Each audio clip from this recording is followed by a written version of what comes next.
making the choice to download this episode with Emylee.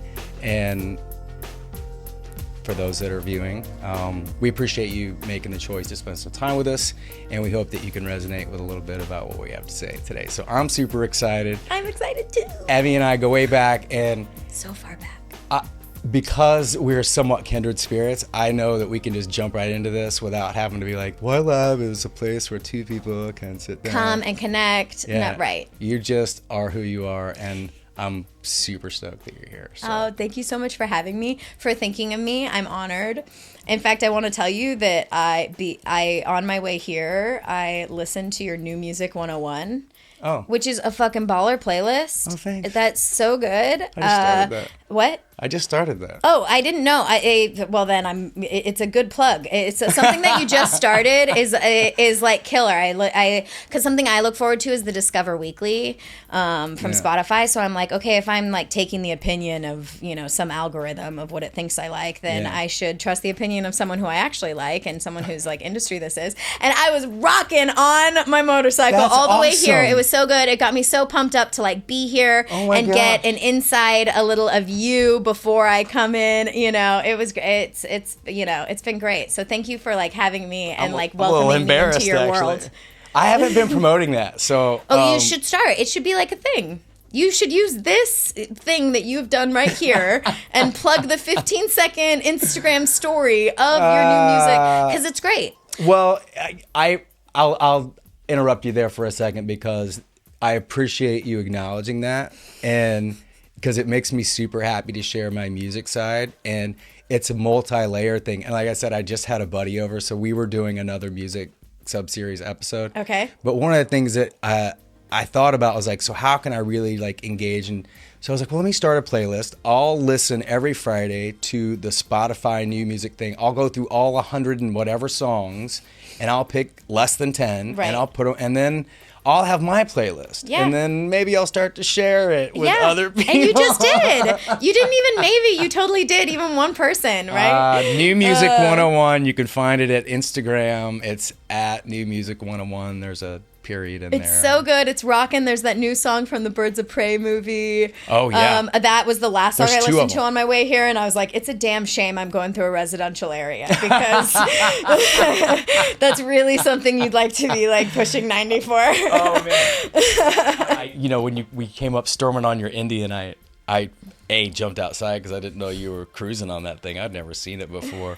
But I love how when you popped off, you were just like in the vein, and I didn't catch that you had your earbuds in or whatever. Yeah. So, you're so vibrant and full of energy. I can't even. For those that can't see, for those that can't see, I'm grinning ear to ear. Yeah, me too. It's really great to catch up with you, and there's so much that's happening in your life. What do we even talk about? Well, where do we start? Right. That's the thing, because like trying to share conversations with people, and it's become sort of like, I'd love to sit down and talk to everybody about everything, but also like I really want to get caught up with you as well as like share that. And I could sit here and giggle with you all day. But for a while. This could be too long. Yeah. It's hard because when you're marketing, see, I did it. All day. I did it. I'm telling you. Because when you are marketing a podcast, you also think about time. So you're like, oh shit, if it's over, Yeah. Well, like I said, as 40 we minutes, started, are people going to listen? So you can shave this down if you think that we're going to go a lot over, because we could talk forever. Video limits us, but we are not limited to one another. Yeah. And oh my good. Gosh. Do you use that often? Because that's a good line. You should put that. It just came out. But it can't limit us. I'm going to take a deep breath because I'm going to too. think about something here for a second before I say it. What I admire about you, and I said the word kindred spirit, and I think it's when I finally connected with you was when you had shared a story about how you discovered your fitness for, I'm going to say like mobility, exercise, the concept of health, and it was this whole shift in mindset in your life. And I'm not sure how many years ago it was, but it kind of set you on a really focused path. Right. And it was the moment I was trying to think back. I was like, when did I really connect with this human, this energy source of we're in a space with a lot of other people and a lot of other energy, and you have little quick moments where I'm like, what is it about Emylee that I really, where do I start with Emmy? And it was that something about, we had shared some conversation about mobility, and you started to tell your personal story about your health. And that got me. And that's what I wanted to maybe unpack a little bit at first today. You want to go way back. Well, it's how we started. And I think it'll lead to some other fun things. But your journey to where you are, and there's a lot of things you're doing currently right now, has a beginning. And I think that to me was something that was it was a tipping point, maybe, if you would say, as Malcolm Gladwell would put it. Right.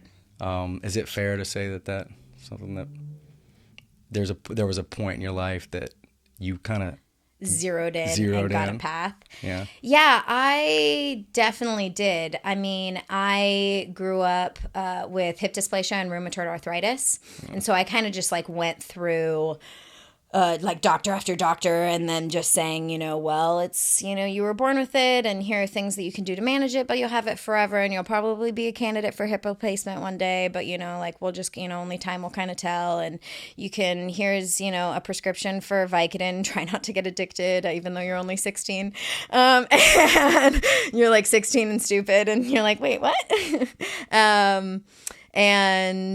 I got a doctor's note to get out of PE. It was like the whole thing. It was even something I was even like kind of proud of, like now being ashamed of that person who's like, oh, I don't have to go to PE. It's like, oh, now it's like, I can skip. I have a reason. Right. I have a reason. Yeah. I have a doctor's note to get out of it. Yeah. And honestly, this sounds really stupid to admit, or maybe not, but it wasn't until I got to USC and was kind of embarrassed in my own skin, and like both physically, because like I was overweight, of course, because I didn't do anything, but also that I like wasn't capable, and that like when you're like 18 and everyone around you is like super capable, and like, and there's also the superficial aspects of like being in Los Angeles and being in like a new place. I mean, we all know this. Like it's the conversation is getting awkward now. It's like that dull roar of like underneath the surface of that kind of stuff. So that got me enough, but I couldn't just jump into like fitness because I was in so much pain. So I had to like. My journey to like health came from corrective exercise and rehab and, changing things around, and not to get like too deep here, but, my mom also has hip dysplasia. She's had both of her hips replaced. Like that, was my future, was my world, was like, what I was looking towards. My mom has gone down the pharmaceutical route and has had lots of surgeries and lots of doctors and lots of issues and lots of illnesses.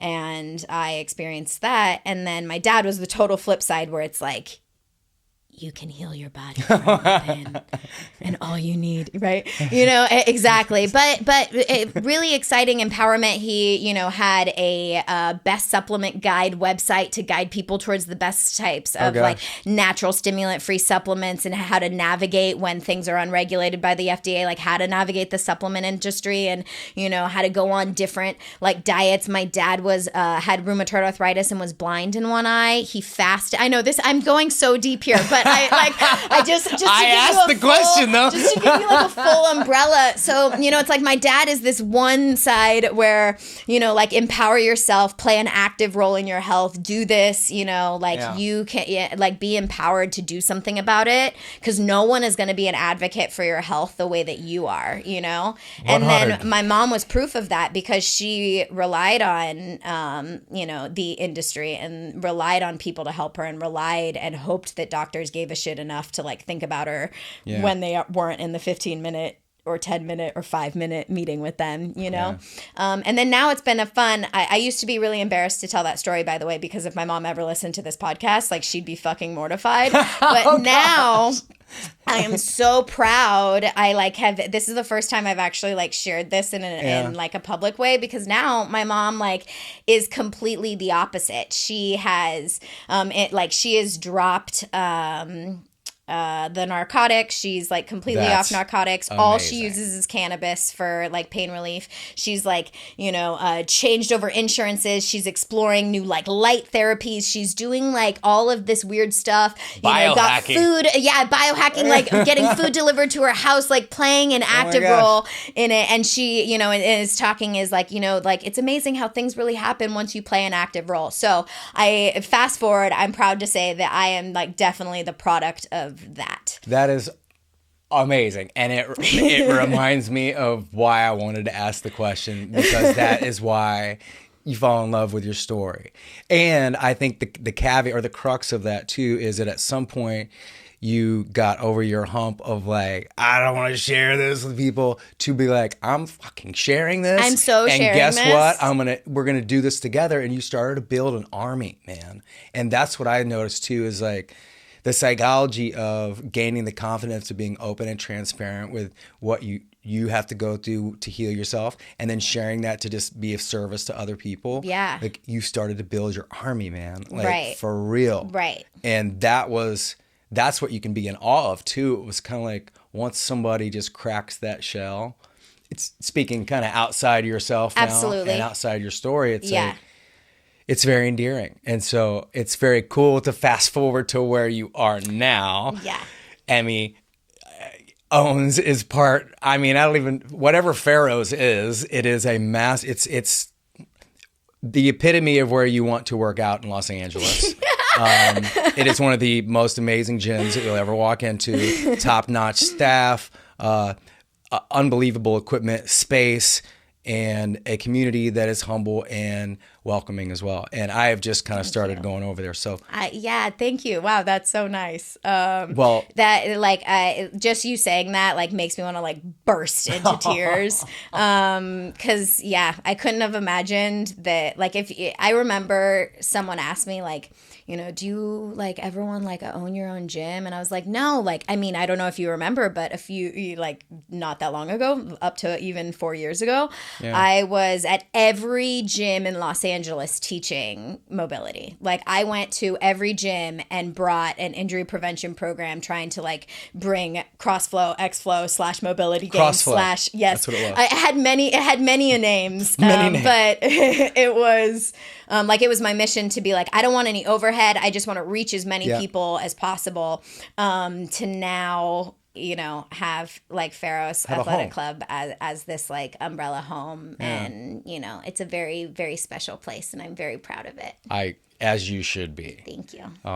And might as well, since we're talking about home, and even in just the last couple of minutes, it makes much more sense now to even bring up the most recent addition to your life, which it's true. I have a little baby. How many months? He's 5 months old. 5 months old. Yeah. Now. By the time you like actually get this up on a podcast, this is going next tomorrow. How long does this take you? I'll do the audio in a couple of days. Okay. This will go all right. on, Well, Sunday he's Monday. almost 5 months now. Yeah.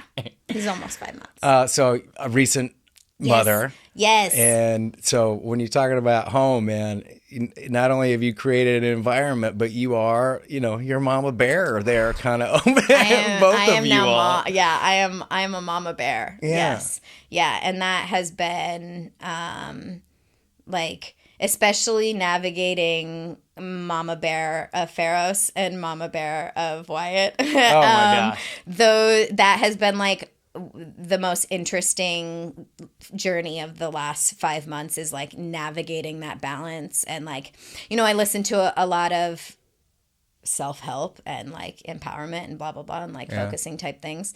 And like the biggest takeaways I get are like being present in that thing. Like when I am wearing my boss pants, wear my boss pants, and don't be worrying about like what's happening with Wyatt. And when I am with Wyatt, like don't stress out about like where things are, what's happening, or where our numbers are, just be with him, you know? Yeah. And like I've never had an act of being present like that until now. Like it's taken, 28 Motherhood. years. Yeah, it's taken motherhood to like think about what it means to be present.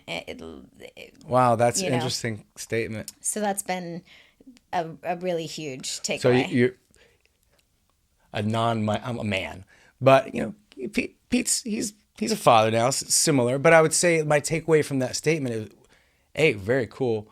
But being a mother has helped you be a better boss or a better I hope so. gym owner. This is the goal, right? It's like I don't like.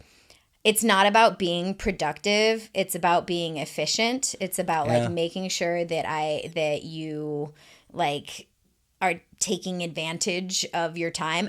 Okay, if I'm being really honest though, hierarchy of needs. There's pooping, there's eating, there's but sometimes you think about it from a financial point of view, right? Yeah. One, every time I'm away from my kids, there's a cost, right? So like every time I choose to do something, there is a cost, especially now, like you don't think about the cost until you literally have a kid and you're like, wow, there's a literal cost, right? Yeah. Anytime I decide to like even like go grocery shopping without him, like if you want someone there, you're paying for it. Yeah. So I think then, okay, so the time that I'm going to be using, if I'm paying somebody else to be watching my kid and like hanging out with my kid, when like I could be hanging out with him because he's fucking cool, But like if I'm going to pay somebody else, then I want to make sure that I'm taking advantage of it. Taking advantage of that time. Yeah. And I've never felt that in the way that I feel it now. Like, I've always explored like how to be more productive or the 4-hour work week or blah, blah, blah, and all of that. But like now it's like, that is my like narrow focus. It's like the moment you're kind of such in the moment too, because you have such great energy and you connect with people that it almost is kind of like you're not letting the moments take you along whatever path is available. You have a little bit of a framework. You're like, okay, I've got 2 hours. Now I can flow within this trip, but mama got to go. But mama got to go. Yeah, exactly. That's cool. I mean, it's cool to hear you say, especially as a young, but you 28, or when you're 28, as a young person, having that implemented in your life at that age, especially when you got a lot going on, then it's just only going to make you be able to take on more things, less fearful probably to take on more things, I would say. Well, yeah. And honestly, I say this, like, I am plagued with so much anxiety. Like, I am someone who, like, that dull roar of anxiety that just like bubbles underneath the surface of people who have anxiety know what I'm saying. And and it's like, I mean, and it's not something that goes away. Like it doesn't come and go. It's like literally there all the time, And so I'm a huge believer in like fake it till you make it true. Like you're not faking it. It's not true. It's going to be true. It just may not feel that way right now, right? And so can you repeat that? Is this the psycho that only works for me? Like is this the kind of crazy that only thank God I have that on video because I'm gonna be like, wait, how did she say, can I make an Instagram story out of that? I don't know. You feel good on the thing. Yeah. I like that. That makes it made sense there when you said that. It just made me also giggle so much. I know, and now like I'm gonna anyway. It's like what were we even talking about? You like anxiety bubbling underneath the surface. Yeah, well, I think the point I was sitting there with was like we all have it. Yes. I mean, it's kind of how you deal with it. Right. Even nervous laughing, as we just did, is part of it. Everybody was like, what were we talking about? It's like, what were we? It's like, wait, I'm anxious. So I have to, I mean, you have to kind of tell yourself stories and talk yourself into like, like doing things. So like, for instance, if I like think about the next week of, parenthood and blah, blah, blah, and all of that, like, you know, mapping out times of meetings and all of this kind of stuff, I instantly get filled with so much anxiety. And so I have to like find a way to navigate those waters. So that way I'm not just plagued to do fucking nothing. Because that happens, you know, like the problem with anxiety is you end up doing nothing, which is like the anxious person's curse. Like that's your biggest fear, is that it all just equates into nothing, you know? Yeah, you just walked into my house and I could probably walk into each room and have 10 things. You're like, yeah, I have 10 things to do here, 20 things to do here, and today I'm going to shoot a podcast.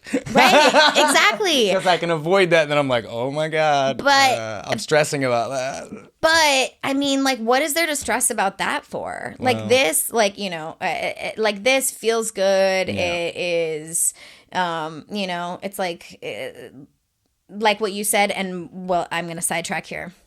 You're really going to have to edit this. This is something else. I don't like to edit these things, so the more the merrier. But what I love is that I listen to your podcast and you have such quote unquote experts. Like a lot of people have podcasts where they bring experts on to talk about a subject, right? Yeah. But you bring people on who are experts, like incredibly talented people in their field. But most of the time you just end up talking about what it means to be people, as opposed to like the craft of something, you know, which I have like loved so much. Well, I appreciate that. That's sort of what I think the premise of this, of what whylab is no matter what we choose to do, whether it's find passion through building an army of mobile fitness junkies and then finding a home, or quitting your job and trying to produce a podcast, like whatever that is, there's something that drives you to get there and to make the choice and to focus and hyper. And I'm just trying to figure out what the why is. Right. And it's based off of a principle called the why ladder, which is really just asking the question why 3 times. A million times. Until you unpeel layers. With you, it's easy. And I'm pretty talkative too, but sometimes I'm protective in where, like a lot of times I'll tell stories, but I'll also protect details to make myself look good in conversations. Sure. And it's more of a defense mechanism. And with this, I wanted to be able to sit down and be like, hey man, I don't know what's going on. I'm going through a lot of shit. Right. I know you go through a lot of shit too, but there's this that is awesome. And I'm in awe of it. And that's what drives you. How do you, it's how and why. Right. And that's those are the only things that matter, really. And the why even more. Like the why is the only thing that really matters. And then the how, most of the time if your why is strong enough, the how works itself out, you know? Yeah. And then there's stories and timelines and things. And for me, I appreciate acknowledging that, because for me it's a personal journey, and I didn't want to make this overly narcissistic, but I do want to make sure that I'm learning something from like, this. Let's be honest, you're doing I'm this trying for to you. learn some stuff. Yeah, this is for you. And if you pay it forward through that, then that's the greatest gift you can give. But well, I just hope that the people that listen and dial in, and I appreciate you again doing that. Hope that it's just, it's real talk. And most of the feedback I have gotten is that it's easy to listen to, and I pick up on, I like this person that said that, and that's it. Because nobody's going to listen to all of it. Nobody's going to listen to every one and all of them. But if somebody's like, hey, man, I listened to that one. I liked that one with that dude or that girl. They talked and said the thing. And I'm like, that one thing. And you're like, yes. Thank you. You're like, I liked what they said too. Yeah. And these are all my friends. I got a pretty cool group of peeps all up inside me. All up around here. Well, this has been going so fast. This is almost halftime. Right. It's halftime. It's halftime. I love that you do it. Like, so what happens during halftime? I change out the batteries and restart. Just restart. Bathroom There's not break. like a fun show. Beyonce's not going to come out. It's halftime, so our sponsors are coming in. We've got to, let's see Sky's going to come in and do a dance. Yes. Next time. No, seriously, that I've found that babies and dogs sell the most. Well, Sky has her own Instagram. She does pretty good, but I got to start following that. She gets talked about a lot. So, maybe one day I'll have to bring her in and just kind of plop her down and ask a few questions and see what happens. What do you think? What do you think? She'll probably tell you. Oh, Emmy. Let's take a halftime break. And break. So everybody that's still here with us, I'm your host. Why would they leave? I don't know. I'm your host, Michaelflowers. I'm here with my friend Emylee. We're going to come back and giggle some more. Give us 5. Oh, so good. When you brought it up there at the end of like why I'm sitting down and talking to people is I do kind of want to build a series. I do want to put out some other kind of content, like maybe publish a book or do, right now I'm working with a company, or I'm starting to work with a company called Thrive, which is helping me put an online course together. Oh, cool. Right now, the first part of it is going to be based off of a summer class that I took in college, but it was a psychology class that I had to do a lot of this workbook stuff and write this whole thing. And I'm basically going to break that down into 5. But it was just cool, kind of like because I'm doing this self-mastery journey, I think I'm going to jump into that boat a little bit and see how I perform in that market. Cool. Not like self-help guru, but more like maybe corporate coaching even. And sales training coaching, because it's mindfulness and like self-awareness. And it uses your background in a way that feels really fulfilling. And I found a lot of I got a lot of joy, just basic happiness. I had a lot of fun when I went through that when I was in the corporate world. And so I wanted to kind of impact people in that point. Anyway, so that's sort of a lot of this journey is going through to see like how I perform, if that makes sense. Connect and perform. Yeah. Yeah, and if I can organize those thoughts into something people could actually latch onto and get passionate about and would care enough to dig into, other people's motivators in a small group setting where you have to pitch an idea. Are you reading people quickly, and do you know how to tap into them and move on? And sometimes you get 5 seconds in a sales call. Right. But sometimes 5 seconds, you don't have to pitch something. It's more like connect. Yeah. And anyway.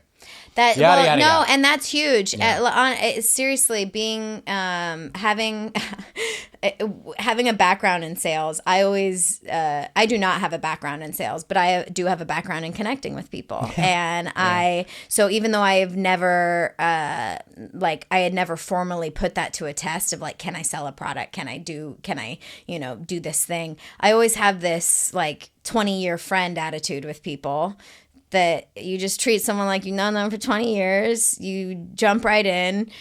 No one thinks that they're being sold anything because they're just being like talked to like a human. Yeah. And then if they decide that they needed it, they've already made the choice, and you probably know whether you've sold them in 5 seconds. If they need it, do you want to work with me or not? Right. That's really I say that do you like me? I say that with intros. Like people come in and I'm like, most of the time within 5 seconds, I know whether you're going to sign up, because there's that instant, like you've already come wanting something. Yeah. So you're going to decide within an instant, did you find it? Yeah. Or like maybe you're on the fence, but at least you're open to finding it, it's a whole thing. Yeah. I am very proud of you.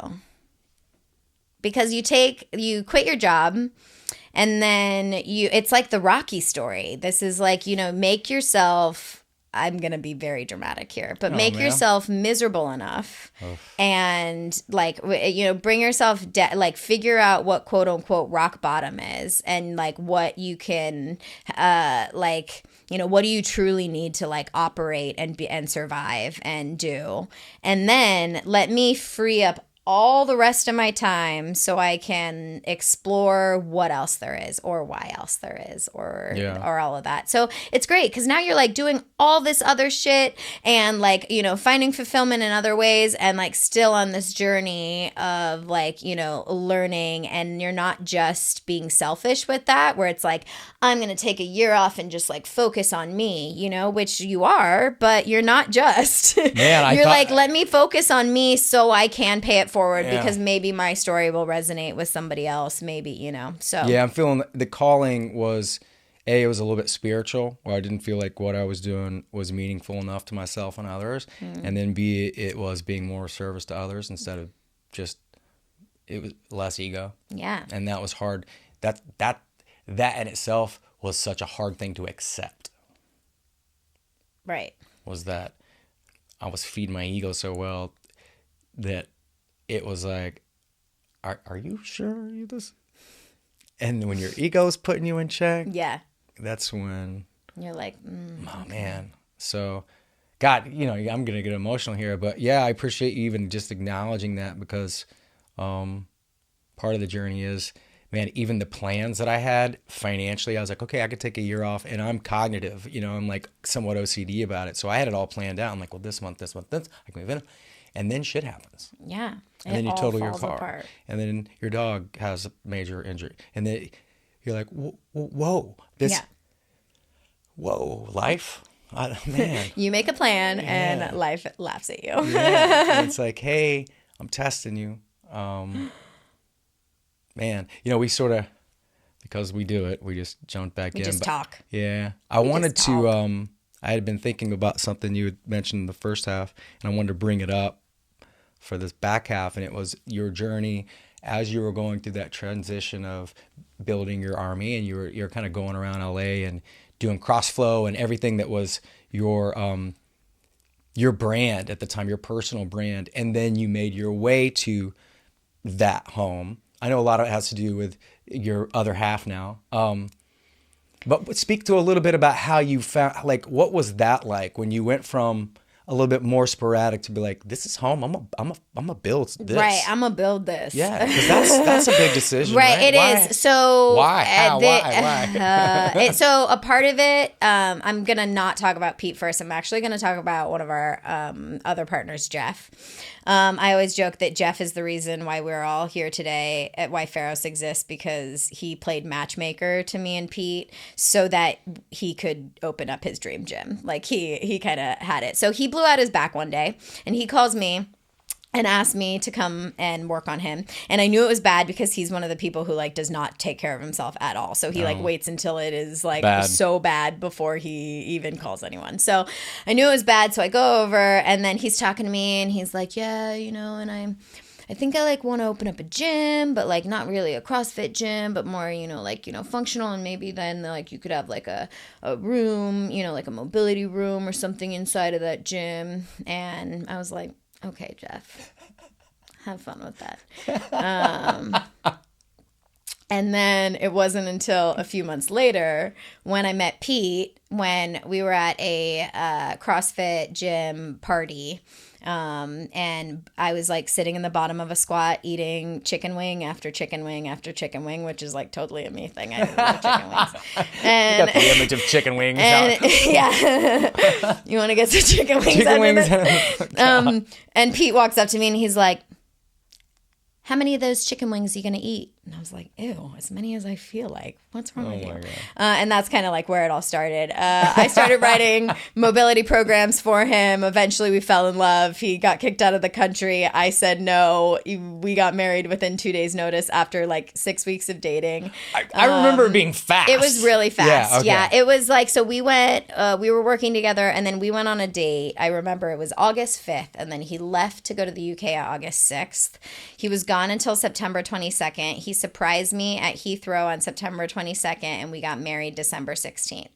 And that was like how it all Your first date was the day before he left. He left, yeah. It was like we had kind of been working together. Crazy. He was in town because he trained all the like movie stars for like Wonder Woman and Justice League and all of that. So he was in and out of LA and, you know, Canada and around and traveling a bunch.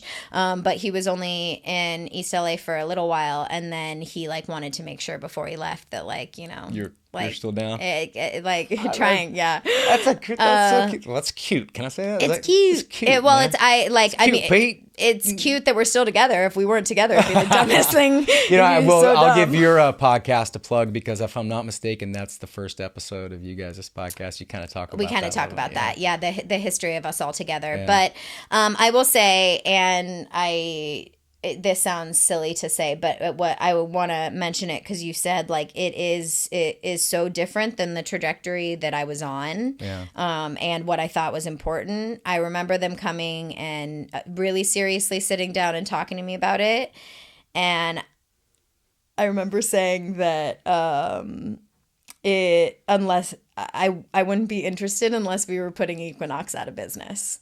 What does that even mean? I don't even know what I think that like it was all ego at the time talking. My God. But I think Let's what I take meant on the world.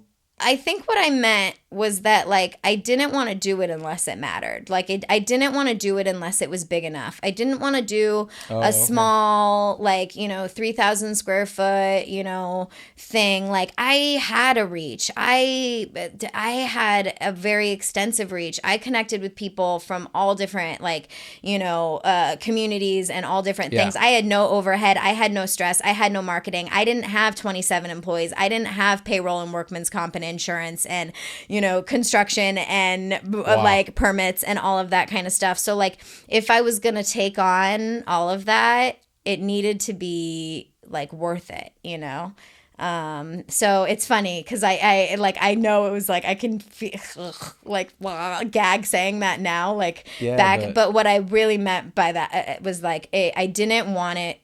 It wasn't going to happen unless it mattered. And that I feel like when people say that like Ferris is a special place, like I know that it's rooted in that because all of us didn't want to do it unless we were hell bent on making a really big difference differently. And I'm sorry to interrupt, but I don't think you should ever be ashamed or even question wanting greatness. Right. Oh, preach. So true. Or wanting greatness because that the only moment that you start hesitating about what you think is perfect is to appease others' judgments. So true. And it's to make yourself feel better. Mm-hmm. I'm not saying it's you. No, it's true. But But me. Even to sit here and tell yourself like, fuck yeah. You're not going to do it unless it's amazing. Unless it's amazing. Like if they say if it's not a fuck yes, it's a no. Like if it's not a yes, it's a no. If it like I just had this okay, I'm gonna go on a little tangent, but I'm so proud. We have a new ride instructor. I took a class of hers a little while ago and it was not great, and I'm happy to say it was not great. And I took her aside afterwards and I really struggled with I'm bad at the sandwich compliment, like this is really great. I'm like, I want you to assume I want you to assume that everything was great except for the things that I'm about to say right now. It's amazing, but it's amazing, but so I actually started with have you seen the Netflix Cheer?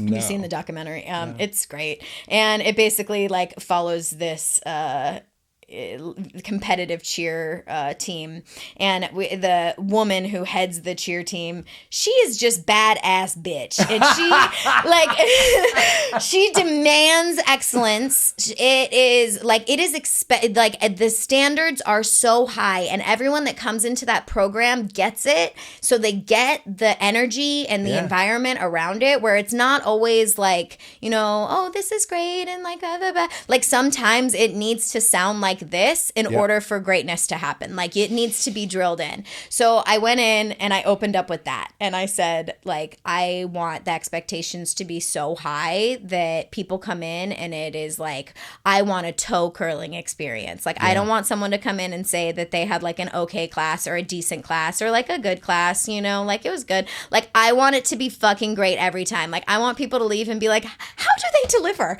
every time? Like I want people to think about, they just started she just got here. How did they do that? Like, how did they get to me every time, Like, I want everyone to leave there being like, this was the best part of my day.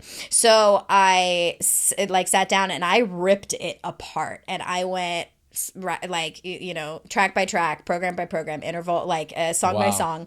And then, 2 weeks later, yesterday, I go and take this person's class. And it was rocking. Yeah. It was awesome. Yeah. And it was such a good example of like when you have high standards and it doesn't come from a place of like being a bitch or like, rawr, like you have to do this because it's policy or whatever. It's like if you just have like really high standards and you let people know that like, hey, I want you to be so great. So I am going to so sometimes I'm going to be like a little uncomfortable and have this conversation because I want you to be great. Yeah. And for me, I find that in Pete. I find that in Jeff. I find that in Kate, our other partner. Like, those are the people who do that for me, you know, who like put me in check and who talk to me like that and who say like, hey, Emylee, you can't always talk to people like this or whatever. No, it's fair you know, to but say it's that. like you have that, like they demand excellence from me Yeah. and, you know,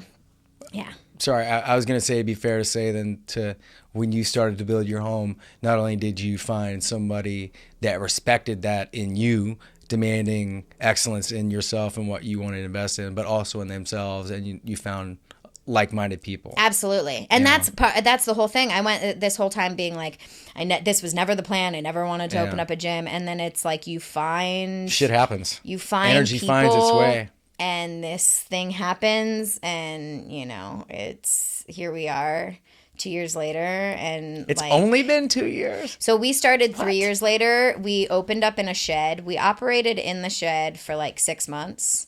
Yeah. That's why it's funny to me now when people are like, I feel like it's been there for longer. Gosh. I know it's only been years. really. We had I guess our 2 right, year because you had your anniversary. 2 anniversary when my mom was out.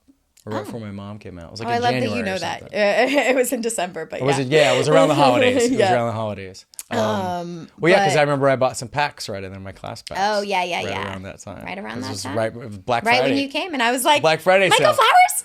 I thought I was going to make because I remember trying to make the 2-year party, and for some reason I did not. And I was like, oh, shoot.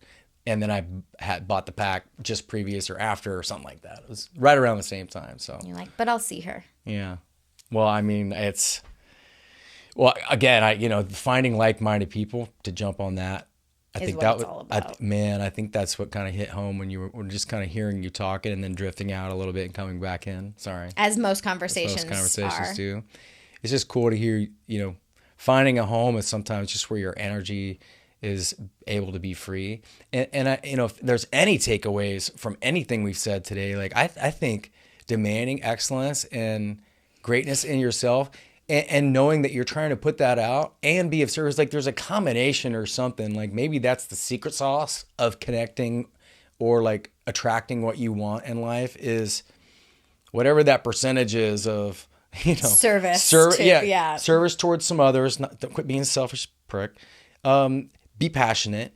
Find what it is, but then also demand something. Don't just be okay at it. There's, it makes me think of that commercial that's out. It's just okay. Is this okay? Yeah. Okay, we don't want okay. Yeah, it's like the guy, I forget the dudes I play like FanDuel with him, but he's in that commercial and he's like, oh yeah, this is when I was in Alaska fishing. And she's like, you go a lot of fishing, Bob. He's like, yeah, well, I'm not Bob anymore. You passed away. And you're like, what the hell is this going on? When your life is mediocre and it's just okay, you fall into traps and you get lost. Yeah. And if you stay focused and find like-minded people, you can find a home. And have some strategies for dealing with anxiety. Let's take a quick, you mentioned it, like, and we've talked about it a little bit, even when you walked in, like practice breathing and meditation. Like, what are the things that you do daily, weekly stuff to kind of help you deal with your anxiety and stress of life? Well, I live in a house that is up 75 steps. You have to walk 75 stairs just to get up to your house. To get there. Okay. And heart rate. Once you're up there, you get all of you're in nature, and it's so nice. Oh. And my backyard, Pete loves it because we have a hot tub, and I like outdoor barbecue and TV and blah blah blah. And I love it just because there's hummingbirds and every type of wildlife, good and bad. It is the world. Yeah. And I've never been that great at meditating. As in just the practice of it. When I sink in, it's sure, you can, focus on your breathing, things like that. And that's my whole world. But for me, it is, I will find a bird and I will follow the bird through the trajectory until it is out of my eyesight. I will stay focused on one bird and follow the bird as it travels around my backyard. And as soon as it is out of my eyesight or out of it's flown away, then I find a new bird and I follow that bird until it, and time passes. it is like most of the time I'm also doing like a fasted cardio. Like I have an assault bike in the back. So I'll be like sitting and it's 7 a.m. and I know Wyatt's going to wake up at like 8. So I like wake up and I'll go out. And it's just so nice because like, you know, it's either really quiet or I'm listening to Frosty, Heidi, and Frank, which is another thing. But it's really quiet and then all the birds are chirping and that'll just like be my way of dealing with the thing in front of me. And then the next thing, and then the next thing. And that is like, that has been a really like transcendent tool for me. There's science behind that. Right. Yeah, I mean, like focus on one bird, follow the bird. As soon as the bird is gone, it's out of your eyesight. You just have to focus on the next thing. So like find the next bird. I mean, I'm also a bird freak. Like I have hummingbird tattooed on my ribcage. I was wondering why birds. I was like, okay, I'm like, there's just, I mean, awesome. like, I don't know. My family, like, my whole family sings. I'm totally, I'm all about it. Yeah. I love it. But that I would say is my kind of form of like meditation. I'm trying to like. When I wake up in the morning and I have breakfast, I journal. I do fasted cardio because sometimes I can't get a workout in. And I spend time outside. It like paves the way for a really great day. I mentioned to you just before we started the second half about I had a blog that was just published. I might even give it a little plug right now, living52words.com. I had a blog that was published this week on decisiveness, but one of the things I ended my blog with was a recommendation of a new book by Robin Sharma, who's a self-help coach. And he brings up what he calls the 20-20-20 formula, which is, and the book is called the 5 a.m. Club. Okay. And what he suggests is that you wake up at 5 a.m. and you start your day with 20 minutes of blood flow, fasted cardio or yoga, 20 minutes of meditation, and then 20 minutes of education or absorbing, reading, podcasts, journaling. You know, the meditation brings you in, and with journaling, you set your expectations and some things like that for the day. And just the way you said what you were doing, I'm like, well, she's 20 minutes. Yeah, that's 20-20-20. Meditating. She's outside with nature. Doing some journaling. Yeah. Listening to Frosty, Heidi, and Frank or a podcast or whatever. Yeah, I try to do that. Like on the days that I am tired and I sleep in and I wait until the last second to, do it. I just feel like I'm always, I just feel like I'm always racing against, like my anxiety comes up a lot. I don't have as much like initial control of the day, so I feel like it just easily spirals. There's also science behind that in the connection of new neural pathways and neuroplasticity and all this stuff about being in flow, is that like starting your day and building those neural pathways with mindfulness and setting expectations, is that the longer you stay in that connectivity and then use breath work throughout the day, that's where you're going to fire the most. It's when you lose those connections and you start trying to replace them with a bunch of other stresses that you become less connected, literally within your brain. And so it's just cool, man. I loved hearing you start. Yeah, when you said that, I just imagined. Pete makes this metaphor mostly when it comes to strength training and activating fibers, but like turning as many lights on, like imagining your brain that like you're trying to go through and turn as many switches on as possible to all connect with one another. And like when you go in and the room's dark, you stumble around. You got to go and turn as many lights on as you can. That's the goal. Yeah, and if you're just gonna kind of stumble your way through it, it ain't gonna work. It ain't gonna work. There's a lot going on up in there. Yeah, I love that. Good. We're kind of winded down here. We went like this. I know. I hate that. The this denouement. I hate this is kind of. You hate the ends. I hate the end. Although I do. I do something at the end that I call the Final Four, which you may have heard. Okay.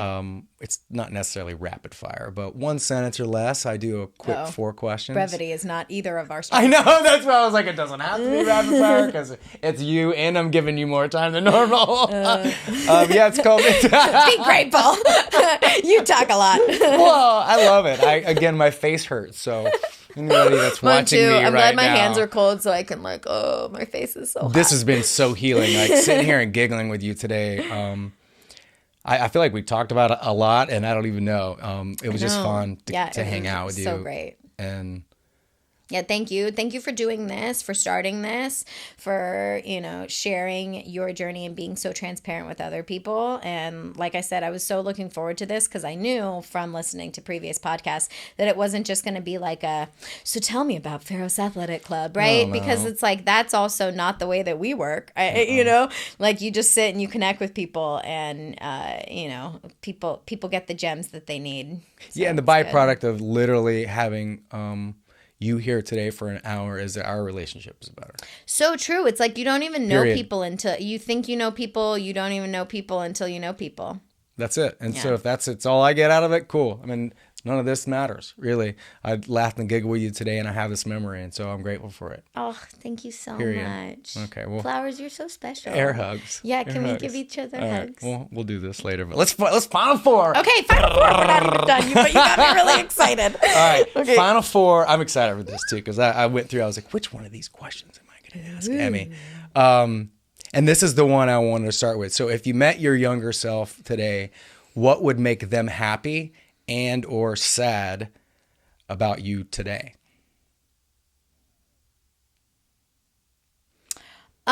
Honestly, like I'm going to be really proud of myself right now and be like, I'd go back and be like, you're crushing it. You're fine. Slow down. It's fine. There's that great Billy Joel song, Vienna. And when I was a kid, I listened to that song. So I imagine myself in my bedroom listening to that song, feeling really emo, like, slow down, you crazy child, right? And then me coming in and being like, no, but really slow down. Like you're fine. You'll get there.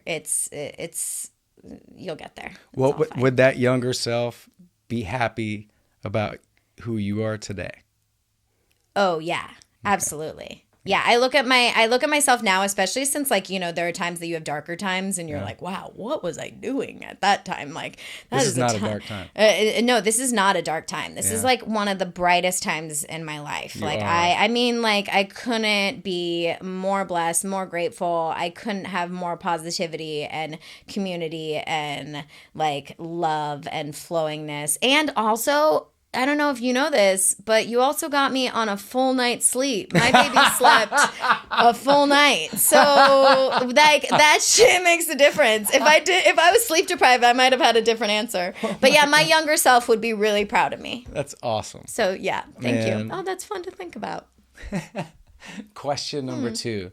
What is the least expensive thing that you could not do without?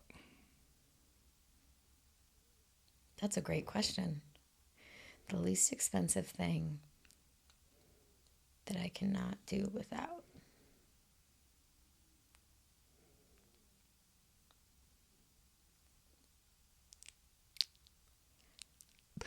Drum Has roll. anyone ever paused for this long? That's all I can think about now. No, it's like you that's can't even good. answer the question because you're like, this is so long of a... It's a tough one to think about. You start adding value to small things. But right. Like, what's something that is not expensive that you just is a big part of your life?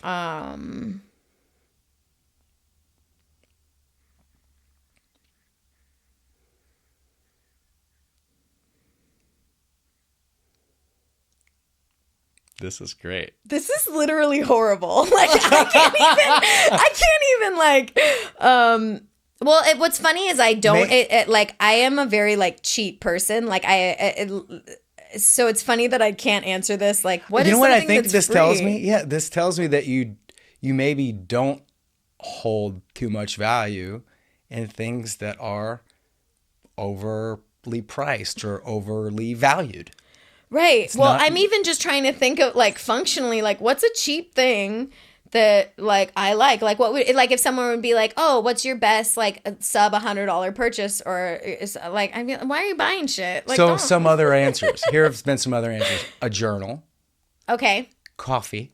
Oh, that's bicycle, a great answer. Air. Preach. Although, yeah. Some funny things. But oh, you know what's a good answer? All right, here we Bet go. you haven't had this one before. Let's go, Emmy. Breast milk. Oh my God. That shit is free. It is the most important thing. It's worth all the silence for anybody that stuck it out. Question number 2. I think it's Silk. I don't even know. I think it's question. It was 2, yeah, a 4. The answer is breast milk. And I think that might be the most honest, best answer I've ever heard because it's freaking free. It's free, yeah. And you couldn't do without it. You got a young man. I got a really young man. Oh my God. Whose life kind of depends on it. Oh my God, you're the best. Okay, question number 3.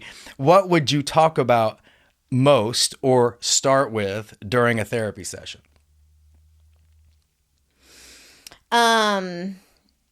Definitely the anxiety, like managing all the hats and managing the anxiety to manage all of those hats. Yeah, and honestly, now that I asked that question, you already were open with that. You kind of right, like that's my biggest, like that is my thing. Okay. And another thing would be, and I'm sure my partners / my husband will be happy that I will say this.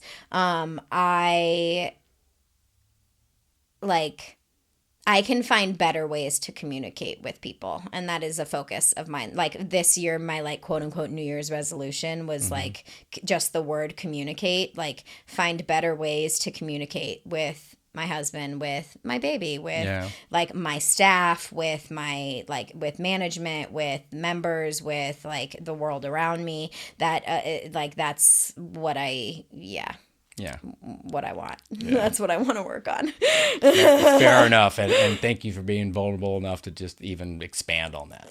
Of course. A lot of people hide They're that. like, this isn't a therapy session. Why am I sharing? Right. Sorry, it's easy to get defensive. So, but I do joke because I don't have a therapist right now, although I like all my friends around me do, and I was like, I feel like this would be a really good thing.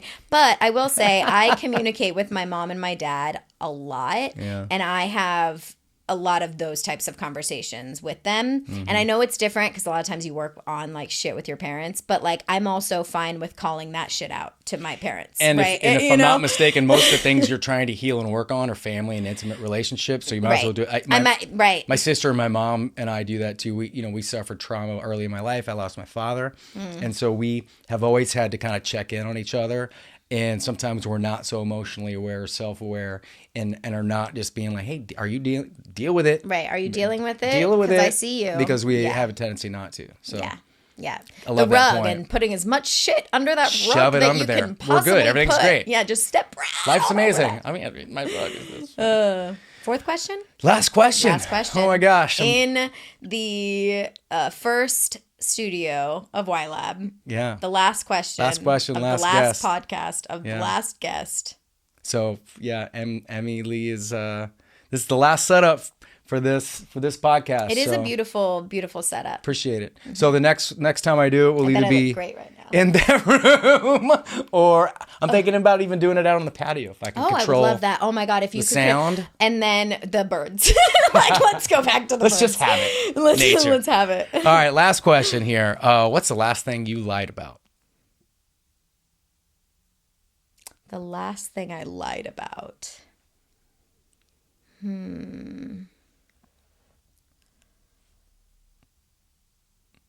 I think, I said that I was late, and I said the babysitter was running late, but she wasn't. I was running late. I threw her under the bus. I shouldn't have done that. It happens. Don't we do that? We do that. Yeah, we do. It's like as if you couldn't say like, oh, sorry, I'm running late. It's like it's easier to skate. It's like, oh, I have a 5-month-old. Let me blame, let me project. You'll think of less of me if I... Right, if I'm just like honest with you. But sometimes, the opportunity to be vulnerable, be like, you know what, this never happens, bro. I'm just late. Like, I got behind. I'm super sorry. Yeah. I hope it never happens again. Right. Dang it, I'm sorry. It's kind of an opportunity to connect with somebody. That's true. When instead of deflect and be like, instead of be like, that never happens to me. Yeah. I'm perfect. Yeah. It's just, I love that question because... First, when you ask it and when you first hear it, you're like, oh, I don't lie. And you're like, yeah, I do. Well, everybody lies. And it's funny because like sometimes If you say you don't, then you just lied. Yeah, and sometimes I think Jeff one time said something and he like lied and he was like, why did I do that? Like as soon as he said Out it, loud. he's like, why did I do that? Like the first initial reaction was to like lie. Protect. Yeah. Or I say like with kids and then with like adults / criminals, it's like people just like try to push the envelope of what they can get away with, you know? So like lying is inherent of that, you know, like if we go back to even, you know, like if we go back to biblical stories, like a lie is the first thing that actually started humanity. So, you know, I know. Oh, what a great thing to end with. I know. A lie is what really started. Like, God, think about how fucking boring we would have been just like, you know, naked Adam and Eve.